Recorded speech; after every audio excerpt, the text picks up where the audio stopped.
Hey everyone, thanks for hanging out. It's First and Pod, one ST ampersand pod for those who know the drill. I'm Danny Parkins. He's Andrew Fillipponi. Every game, every team, every week. If you're hearing this on a radio station, we are a podcast. If you're hearing this on a podcast, we appreciate you. If you're hearing this anywhere, please tell a friend and give us a 5-star review. We are coming at you before the end of Chargers Raiders because right now it is 42-0, and this game is a bloodbath.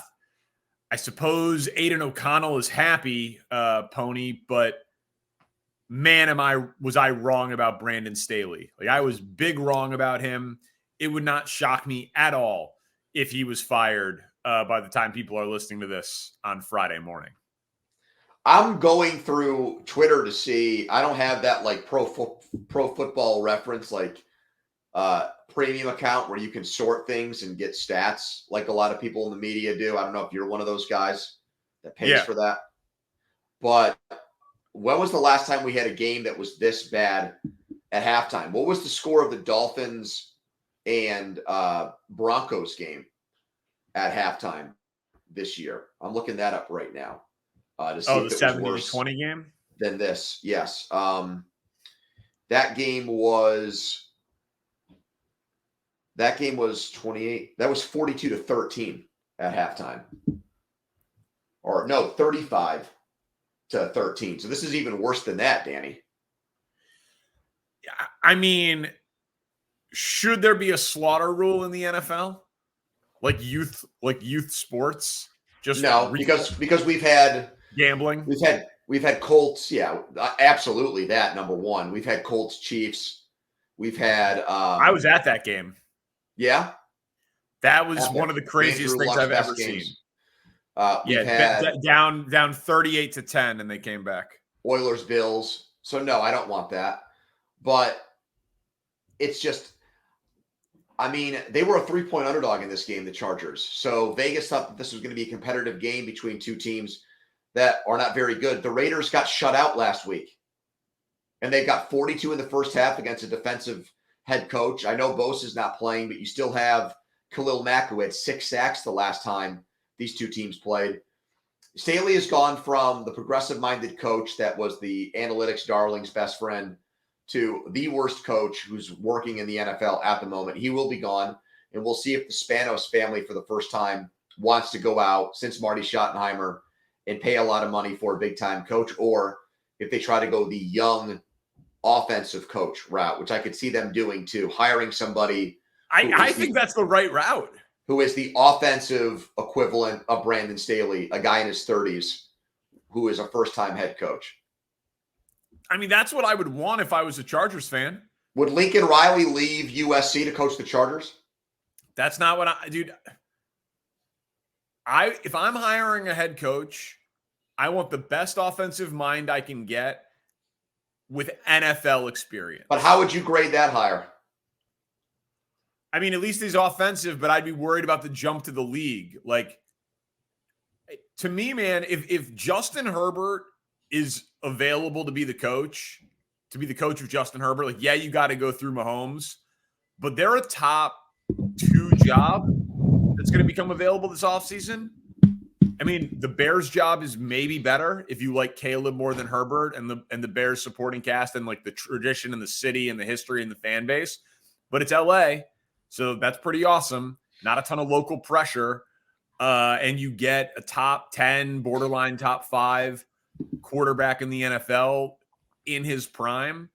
So I think they would be insane to hire a defensive head coach. I think they'd be insane to hire a college coach. To me, that is an obvious. Well, you're putting Jim Harbaugh in the college coach bucket. No, he's got NFL experience. I mean, because I like that more than I like Belichick for them. Oh, me too. But I'm saying like Ben Johnson's your first call. See, I'd rather have Harbaugh than Johnson. I'd rather have Johnson than Harbaugh, even with the way Jared Goff's looked the last month. Yeah, I still think he's overachieved. Okay. With what they've done overall. And this is just Harbaugh's won everywhere he's gone, but he's crazy. So the candle burns fast. And it's been a decade since he's been in the league. Whereas Ben Johnson is calling plays for a successful offense in the NFL right now. So I've got no concern that he can get it done in the modern NFL. I assume Harbaugh can, but it has been a decade. I know that Ben Johnson can, but the questions with him would be, can he be a head coach? But this is enough on these teams. Let's get to the games. Cowboys and Bills is our game of the week this week. If both teams made the playoffs, who would you believe in more? Bills. Okay. I figured the way I figured the way you asked this question, because I know you're a bit of a contrarian. I figured you were prepared to have the non-conventional answer. How do you make that argument? Easily. I think with the two schedules, the Bills are favored in this game, and the Cowboys have to go to Miami next week. I think they're going to lose both games. Even with Philly's downfall here or slide, the Eagles are still going to win the division, in my opinion. They finish with the same record. The Eagles are going to win the division. So that would put Dallas on the road. Yeah, it would be against the NFC South in the first game, more than likely. But look at the contrast in the splits in what the Cowboys do in Dallas versus what they do on the road. They are 3-3 on the road this year, and their point differential is plus 17. I think by the end of the season, they're going to have lost 5 games on the road. Compare that to Buffalo, gone to Philadelphia, almost won that game, went to Kansas City and won. They've proven to me that they can take their team on the road and play more competitively than the Cowboys. And by the way, they're going to have been in a playoff mindset for more than a month. In an AFC where, I'm sorry, I don't really bank on any of those teams right now. There's not a team that I love, Baltimore the most, but not enough for me to say that they're like the San Francisco of the AFC, where they're just head and shoulders better. So, yeah, if the Bills get in, I like their chances better than Dallas's for sure.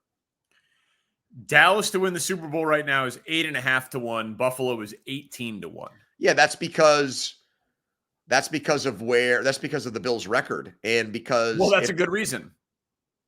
No, but that's not taking into account if both teams made the playoffs.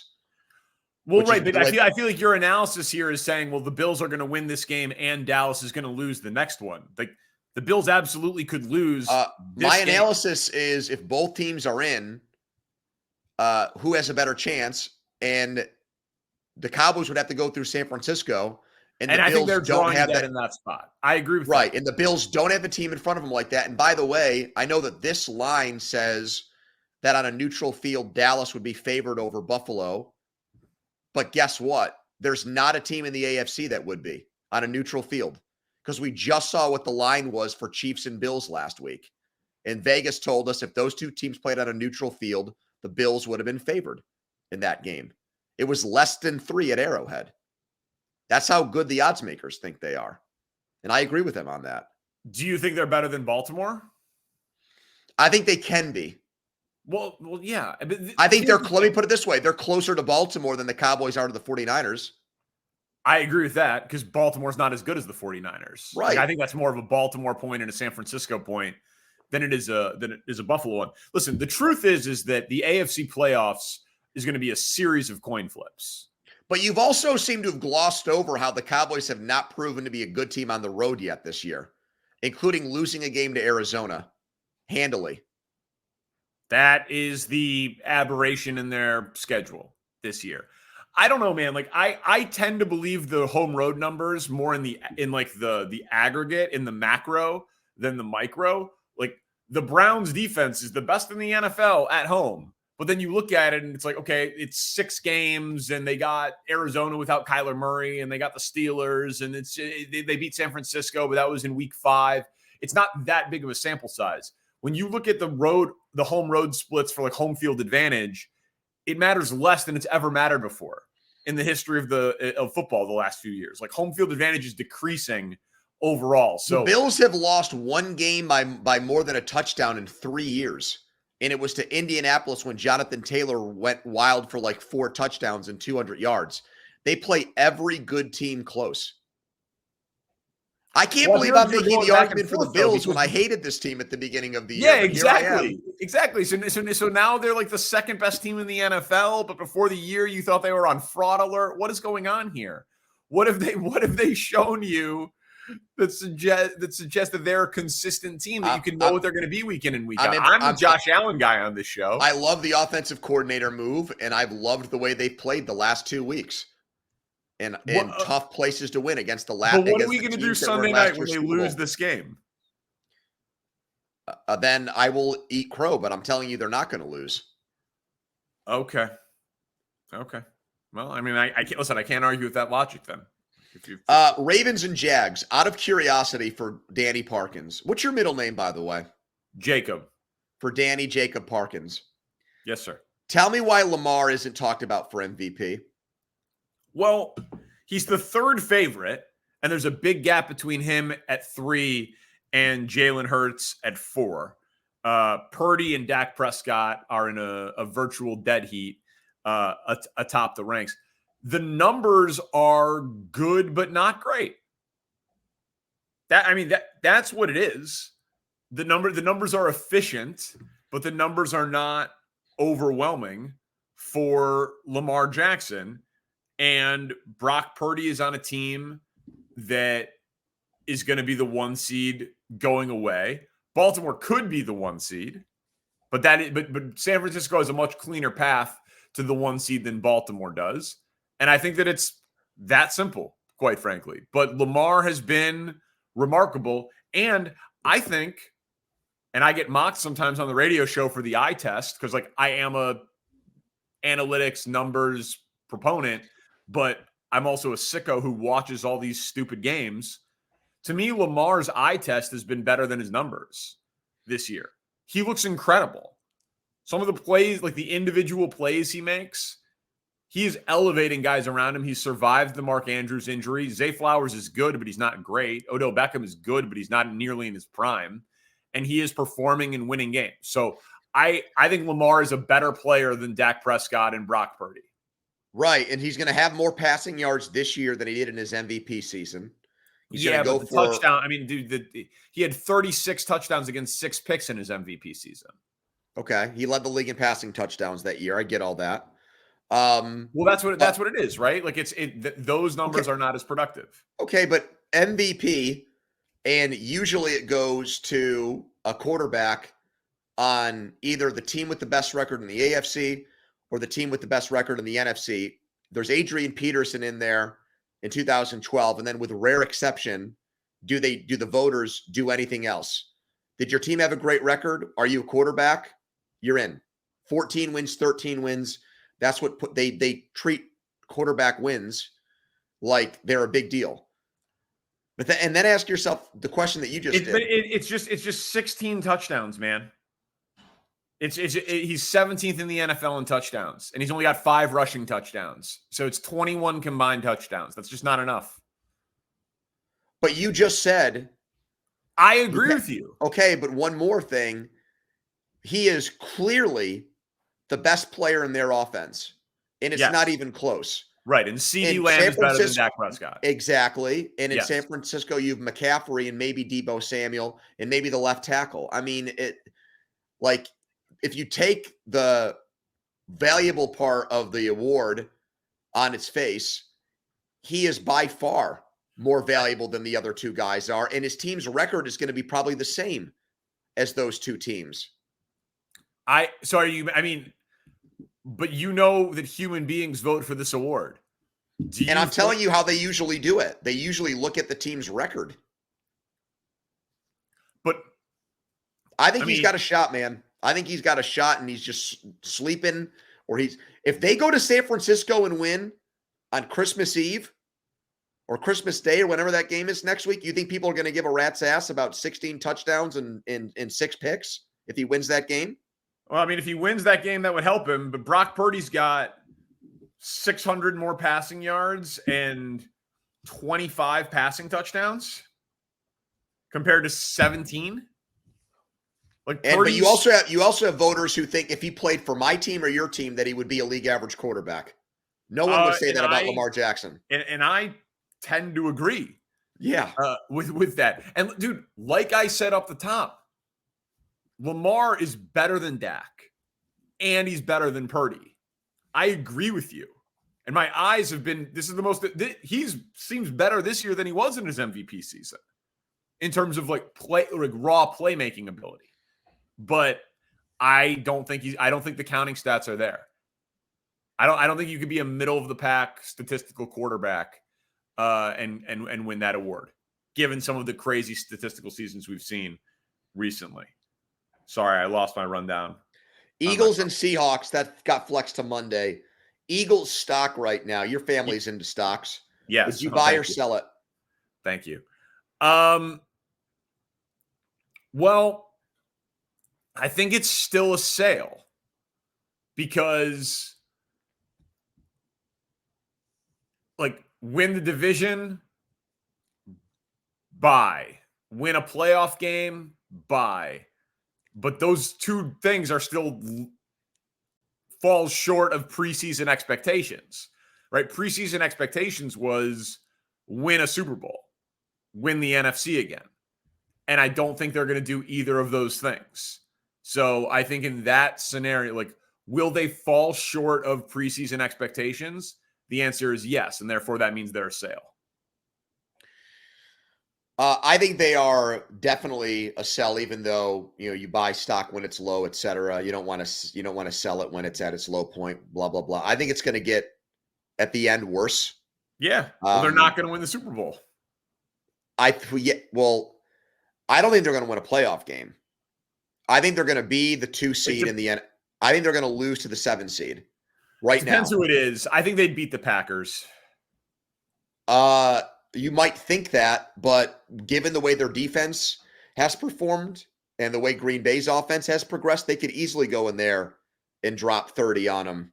I think they beat the Packers. Like to me, the Rams are a worse matchup for Philly than the Packers are. I think both teams are. I mean, I think they need to pray that they get Minnesota in that game. I think they're going to lose this game on Monday night. And I think if Seattle came to them and they were healthy with their wide receivers, they could beat them in Philly. So don't you? Look, yeah, man, listen, we've been talking about Philly's defense for 8 weeks now.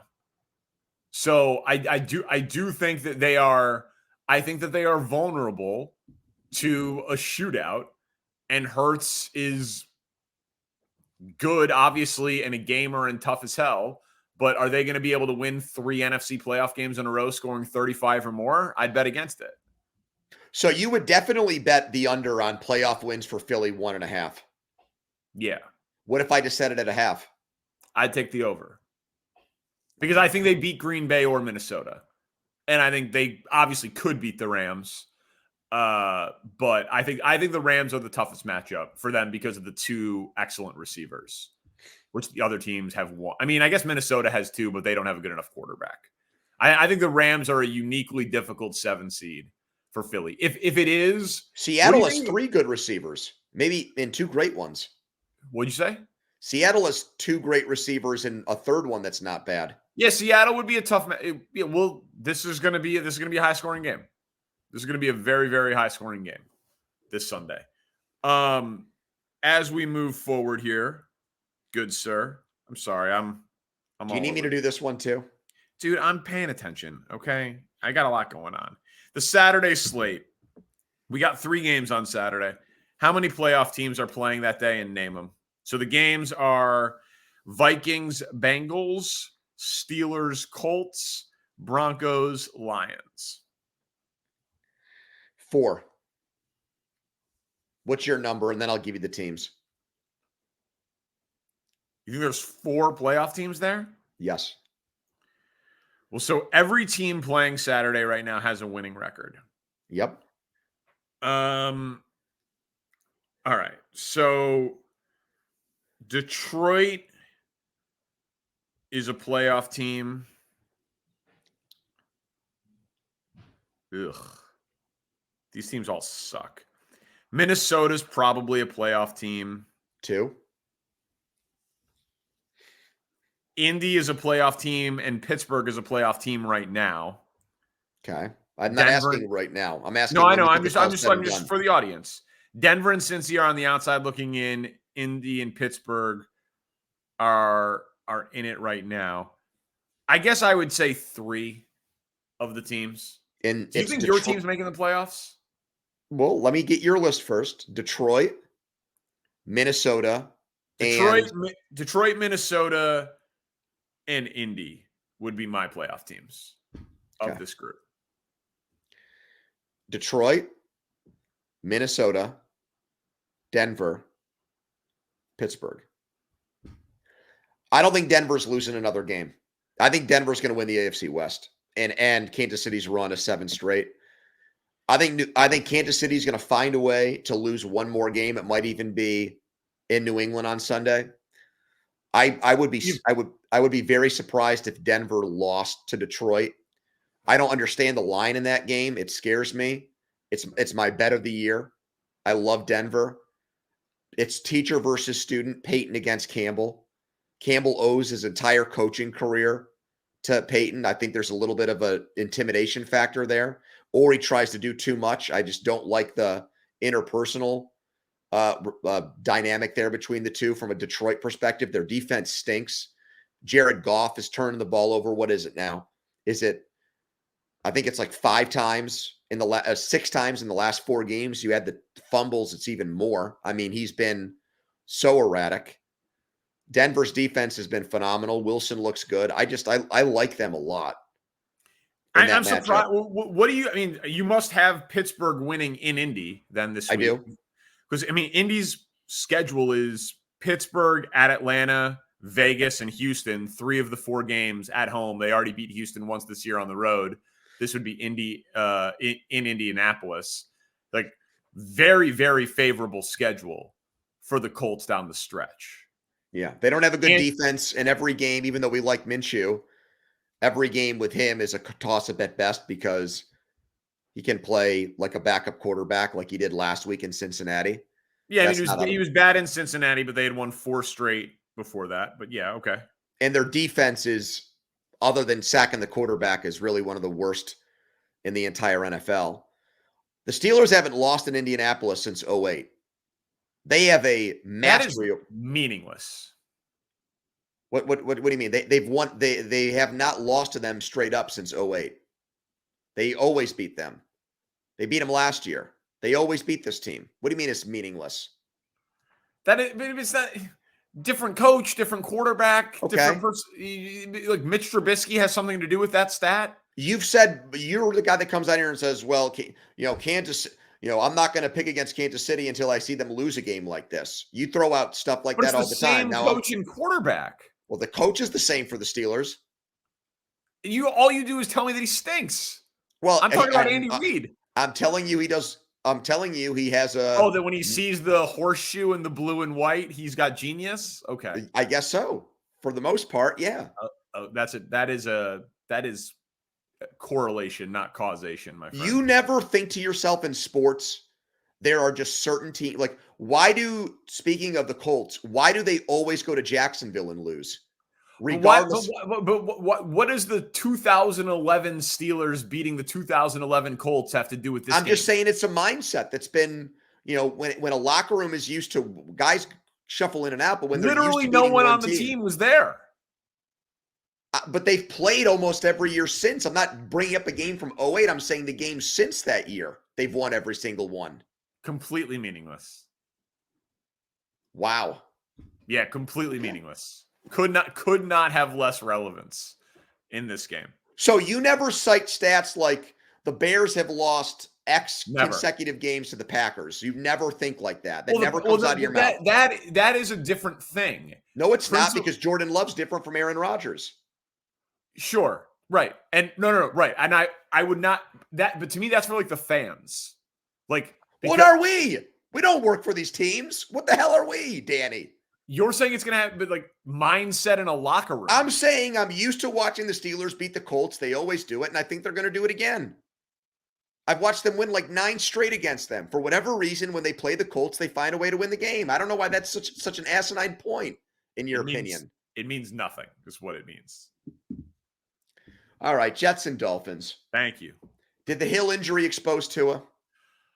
I was pleasantly surprised by the number of people in the national sports media who made the correct point which was that it bolstered Tyreek Hill's MVP case, and his odds did improve for MVP.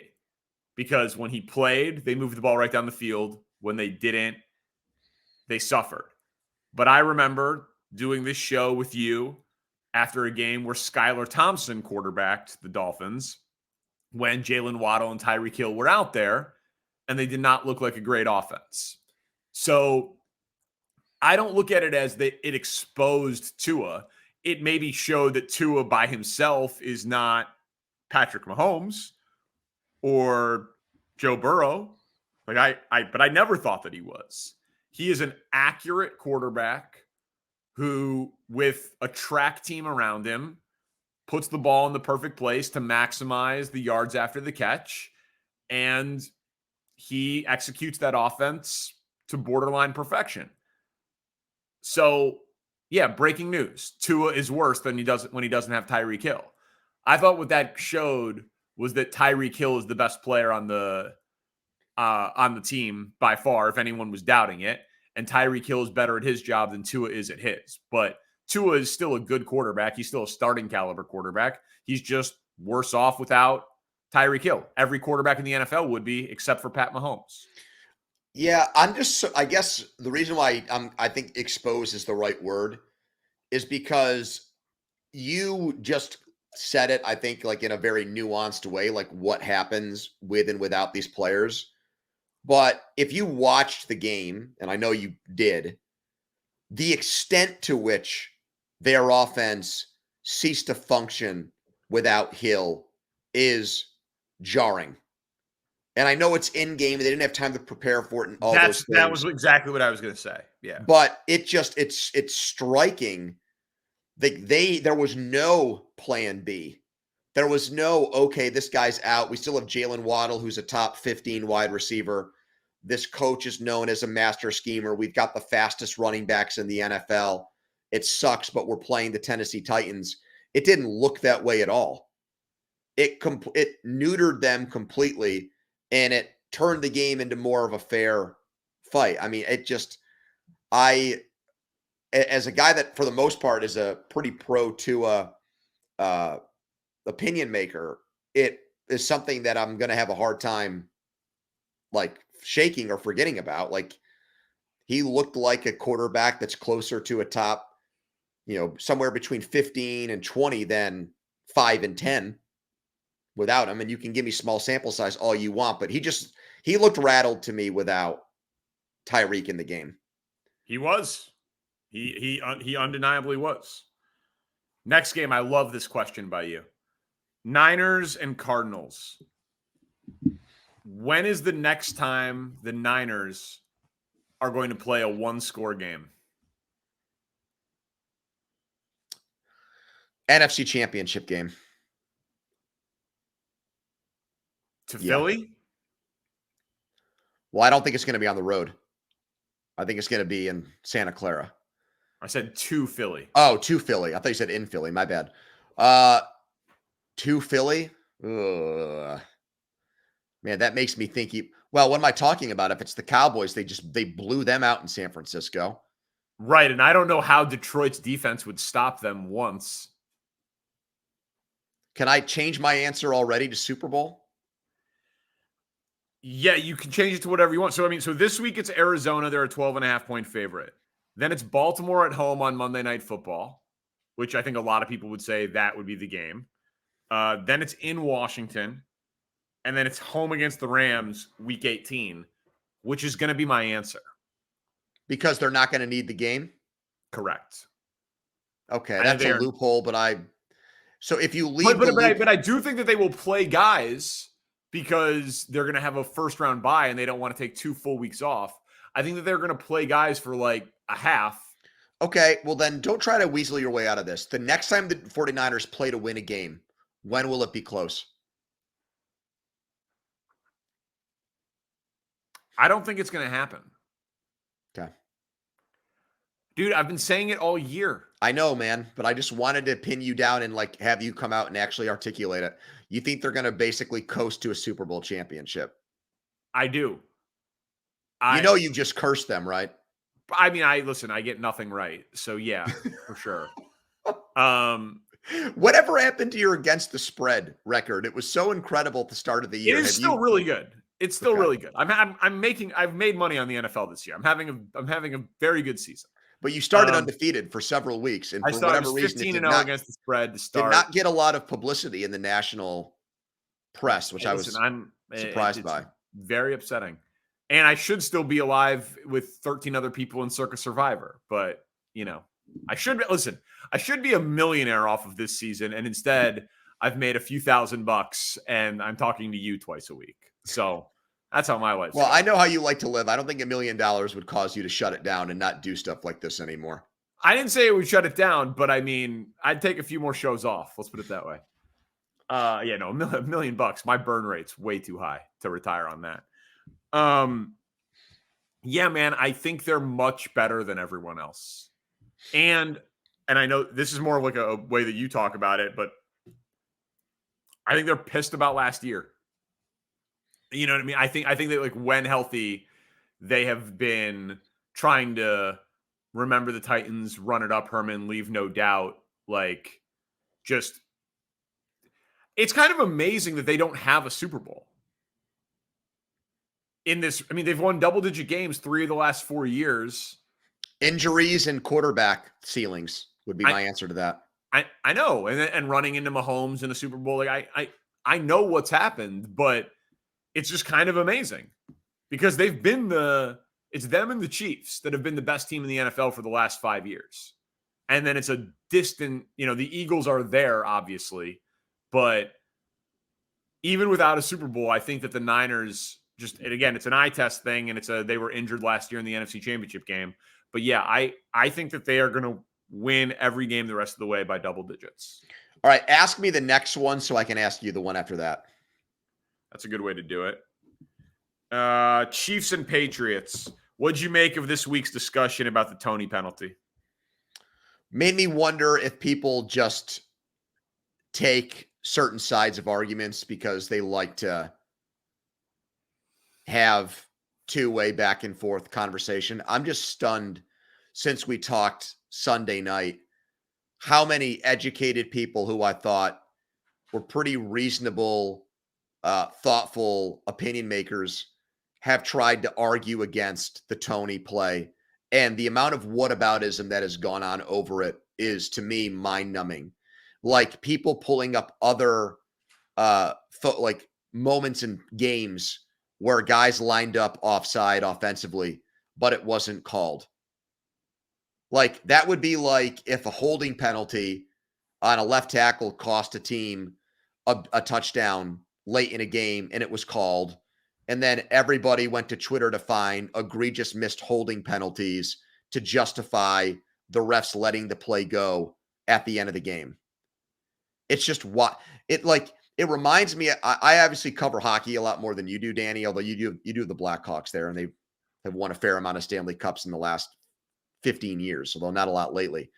It's like when hockey fans say just in a playoff game, don't call a penalty in the third period and let the players decide the game. There's just been way too much, in my opinion, way too much of that over the last few days. I agree with you. We saw it coming. I told you Sunday night that we were already seeing it from some analysts in the immediate aftermath. So I'm not as surprised as you. I think part of it is the messengers. Like Mahomes is the darling of the NFL deservingly. Like I thought that Bill Simmons saying he lost some respect for Mahomes was kind of silly. Like, dude, you root for Bill Belichick. Come on. Like you've seen some stuff. I think people went so hard in the sports take industrial complex because it was a national television game. It's Mahomes, it's Reed, it's complaining about the refs. It's an all-time highlight. It's Travis Kelce, who's dating Taylor Swift. Like it was just peak engagement mining to try to outtake everybody else on it, when the correct take is It was a penalty. He called it. He didn't know what the play was going to ultimately end up being. Of course, we wish the play would have happened because it was an awesome play. It didn't. Line up sides, Toney, you blew it. And then the Chiefs were petulant whiners afterwards, and then they immediately apologized the next day because they realized that they got caught up in the moment. Like that's what happened. I still wish the penalty wasn't called. I still do. I agree with that. I think that's I disagree with you on that for a key reason about like the drama of the rest of the football season. Having the Bills relevant, I think, makes the NFL more interesting over the next few weeks. And if the Bills had lost that game, they'd be out of it. Have you ever seen a play like that in your 30 years of watching football that you can remember? No. Okay, well then that's more important than the Bills being relevant for 4 weeks. Like I wish that play counted. That was an insane play. So just as a pure sports fan, I wish that play would have counted and the call wouldn't have been made, but it was the correct call to make. All right, Bears and Browns. How are the vibes in Chicago right now? Dude, we are heading to a sports civil war in Chicago. Charles Robinson today put out a long article where he talked to 7 NFL general managers anonymously. And 7 out of 7 said they would trade Justin Fields, they would draft Caleb Williams, and they all gave Charles Robinson what they would give up. And none of them were a first-round pick. Some were second, some were third in a late-round pick. It was all fairly similar, the compensation. And the responses to that article are just overwhelming from Justin Fields supporters. Irate. Who you used to call yourself one of them, but I am one of them. Not anymore. Not if you don't agree with them on this. You've lost your the Cubs. Your fired cabinet David. Role in that fan club is gone. You're done. It is gone, and people are turning on me. This is very weird. Like the Cubs fired David Ross, a good manager, to hire Craig Counsell, a perceived great manager. Yeah. Justin Fields is a starting NFL quarterback. Caleb Williams has a chance to be great. Justin Fields maybe could be great. Maybe. But he still runs a lot. He still takes too many sacks. You know what I mean? There's a risk there. I think you have to take the shot at greatness if you want a shot at winning for a decade consistently in the NFL. So I will always shoot for greatness at that position because there is no modern NFL team that has been carried by a defense to a dynasty. It just doesn't happen. And I want a dynasty. So I'm like, if the Bears had the 4th and the 7th pick, build around Justin Fields. They're going to get the 1st pick. So you got to take a shot at greatness. And oh yeah, by the way, I don't think Ryan Poles or anybody would be the guy who would pass on CJ Stroud and Caleb Williams for a guy who's not a sure thing. So like, I'm just preparing myself for that inevitability. But Caleb Williams is going to be walking into a fan base that at least partially is not excited about him, that watched him play the worst game of his life against Notre Dame. Some people hate him for painting his nails and crying to his mom after he lost the game and weird things that have Caleb Williams has become politicized on the internet. It's very strange. And Justin Fields, an 11 out of 10 leader. He is improving. He's beloved in the locker room. So there's going to be dudes in that locker room that are pissed that they trade Fields for Caleb. It's a very tough spot, man. Honestly, and I know I'm biased from being here, other than teams that can win the Super Bowl, to me, it's the most interesting story in the NFL. I don't disagree with you on that, and I'm living vicariously through you in a lot of ways with this. I like what Robert Mays of The Athletic said. Who's a Bears fan. He's great. Justin Fields to the Steelers, Greg Roman is their offensive coordinator next year. I would take that in a effing heartbeat. If they did that, I mean, if Tomlin had the foresight and the forward thinking to do that, or if the owner forced him to do that, I think they would win double-digit games next year with that combination. The only thing is that is a short-term approach, right? Because the Ravens got rid of Roman to try to open up Lamar as a passer, and you can only do that style of play for so long. But I agree that they would win 10 games if they did that. I agree. All right, Giants and Saints. What do you want to say about Tommy Cutlets? That New York sports needed this, and I have embraced it. I got into Duck Hodges when he was the Steelers quarterback. I thought it was fun. I think the New York market can be very cynical and they're hard on athletes. And we saw clearly what's gone on with Zach Wilson, how, like he got not only within his own locker room, but how the fan base was pretty cruel and deservingly so because he played so poorly. But I think New York gets a reputation, not as being as harsh as Philly, but being really, really tough on athletes. I think this shows the other side of it, that they can get into a cult hero. They can embrace a Jeremy Lin. Yeah. They can get into somebody like Tommy DeVito, even though they know that there's not, there's not a pot of gold at the end of the rainbow here. The Giants won a playoff game last year. The Jets have not won one since 2010. So they have been in football purgatory for so long. So I like that they've removed their, well, this guy's going to eventually suck hat for a little while to just have fun.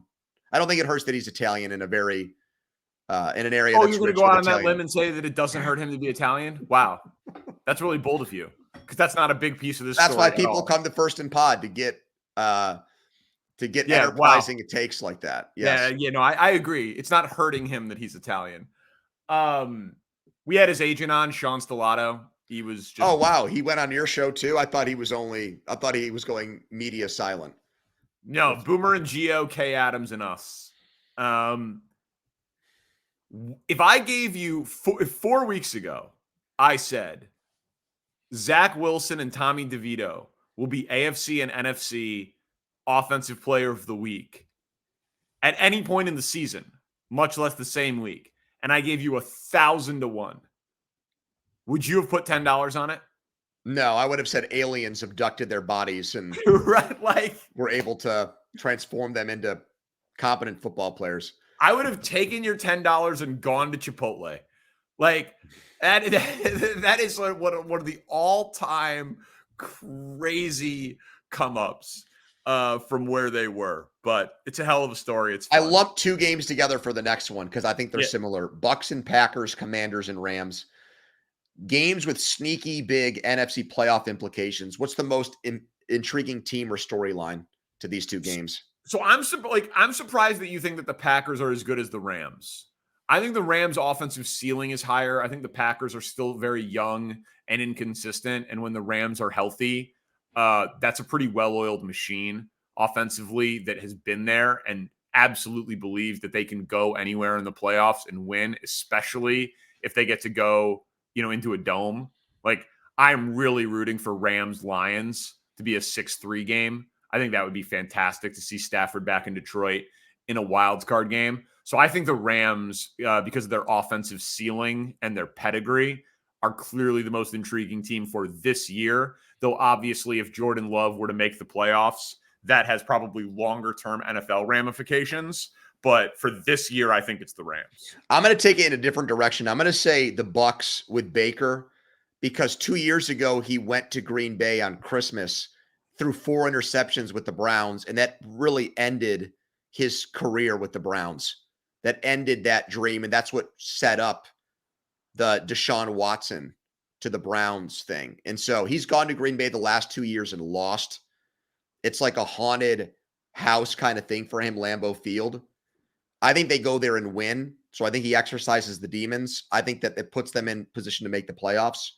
And White, the running back for Tampa Bay, no one talks about this guy. He is 4th in the NFL in yards from scrimmage by running backs. He's been a stud for them. And I think they're going to beat Green Bay here and set themselves up to win the division. Texans, Titans, Falcons, Panthers, rookie quarterback games. If Stroud is the best in the class, who's number 2? Well, we know how they performed this season, but I'm thinking long term. If you had to pick a quarterback, Will Levis or Bryce Young for the next 5 years, who would you go with? I'd go with Bryce Young. Really? Yeah. Levis. Why? You didn't like him out of college. What have you seen that makes you like him more than a guy? He has even less around him than I thought he had, and he is hanging in there. He doesn't seem to be panicking. He doesn't seem to be dropping his eyes. He doesn't seem to be hearing ghosts. he's getting his ass kicked. He's losing, but he is hanging in there and showing poise, pocket awareness, that sort of thing.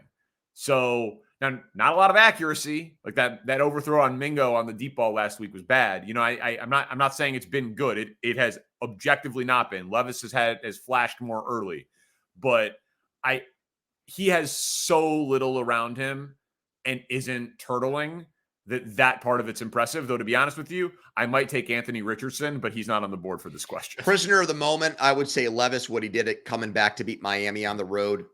Yeah. He's 3-4 as a starter. He's got a 4-touchdown game. He's got a 300-yard game. Two quick things I just want to say about these games very fast. Number one, I am actually interested in seeing what Davis Mills looks like in the Houston offense with that coordinator, Bobby Slowick, even though their wide receivers are out, that system, because he was in Lovie Smith's system before that. I mean, that's just not quarterback friendly. And then the last thing I'll say is this is complete BS in my opinion. I cannot believe that Tennessee is wearing the Houston Oilers uniforms in this game. Oh, against it's the Texans. terrible. Like the NFL needs to step in and say, like, that's completely unacceptable and not cool to do that. They're wearing them in this game, right? Yes. Yeah, completely ridiculous. It's taunting. It's a middle finger to it's a middle finger to an NFL fan base that they're playing. So I have a huge, if I was down there, I'd have a huge problem with that. They should get a 15-yard penalty for taunting and unsportsmanlike conduct every time they step on the field. Spencer Ray is our producer. Subscribe, rate, review. Leave us a 5-star review. Seriously, it really does help us out with our bosses. And tell a friend about the podcast. First and Pod. Peace.